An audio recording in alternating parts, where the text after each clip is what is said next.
नागार्जुन की कविताएं। अब हम नागार्जुन की कविताएं करेंगे। इनकी इंपॉर्टेंट दो कविताएं हैं, एक है अकाल और उसके बाद और दूसरी है शासन की बंदूक।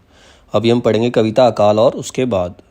इसके रचनाकार नागार्जुन है, इनको हम बाबा भी बोलते हैं, बाबा नागार्जुन। ठीक है। इनका असली नाम जो था वो वैद्यनाथ मिश्र था। इनका असली नाम जो था वो वैद्यनाथ मिश्र था। इन्हें प्यार से लोग यात्री भी कहते थे। यात्री इसलिए कहते थे क्योंकि इनको घूमने की आदत थी, एक जगह जगह जाकर वहाँ के बारे में देखा करते थे, जगह जगह जाया करते थे। ठीक है, तो इसीलिए इन्हें यात्री भी कहा जाता है। तो पूछा जा सकता है कि यात्री किस राइटर को कहा जाता है, तो यात्री हम बाबा नागार्जुन को कहते हैं। ठीक है, और उनका असली नाम जो है वैद्यनाथ मिश्र है। ठीक है। अब ये जो कविता है अकाल और उसके बाद, इसमें अकाल का पूरा दृश्य दिखाया गया कि अकाल पड़ता है तो कैसा फील होता है लोगों के घर में, कैसा होता है, कैसा माहौल होता है, उस चीज़ के बारे में बताया गया है। ये जो कविता है ये सतरंगे पंखों वाली में संकलित है। इसका जो संकलन है वो उसमें सतरंगे पंखों वाली में किया गया है। इसका जो प्रकाशन वर्ष है, किसका, सतरंगे पंखों वाली संकलन का जो प्रकाशन वर्ष है वो 1959 है। इसको 1959 में इसका संकलन वर्ष है।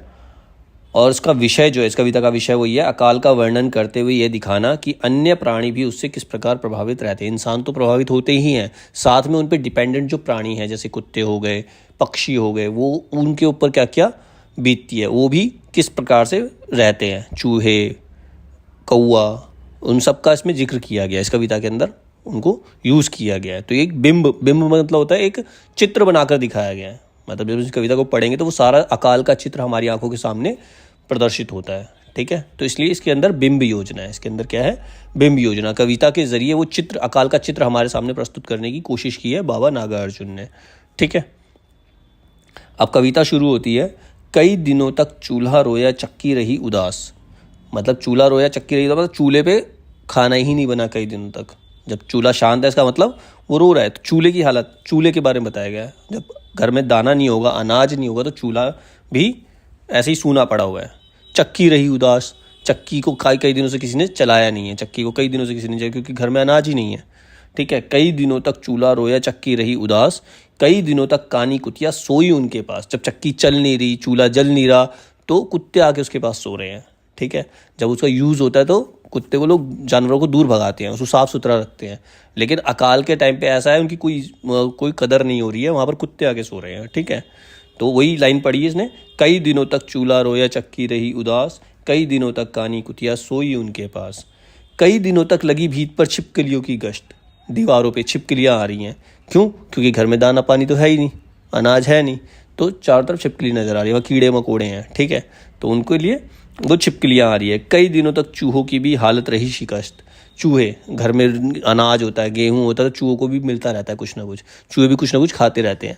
तो क्या हुआ, जब अकाल पड़ा, घर में कुछ दाना पानी नहीं है, कुछ भी नहीं है, तो चूहे भी परेशान हैं, उनकी भी हालत बहुत ख़राब है। इंसानों की तो है ही, साथ में जो चूहे हो गए, छिपकलियाँ हो गई, चक्की हो गई, चूल्हा हो गया, ये सब की भी कोई कदर नहीं हो रही, सब उदास हैं, परेशान हैं। ठीक है, अब ये तो था अकाल जब पड़ा तब का दृश्य।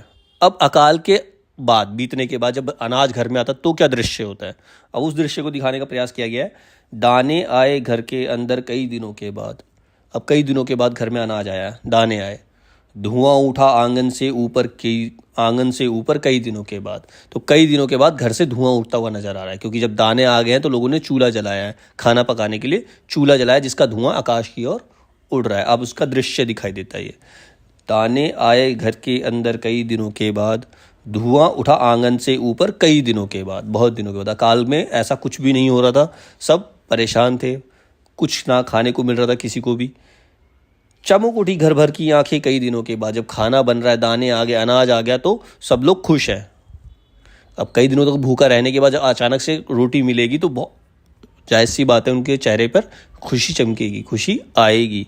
चमक उठी घर भर की आंखें कई दिनों के। घर भर का मतलब इसमें खाली इंसान नहीं आए, उसमें चूहे भी आ गए जो सो रहे थे, और जो कुतिया, कानी कुतिया वहाँ सो रही थी, उसको भी खाना मिलेगा, सबको मिलेगा खाना।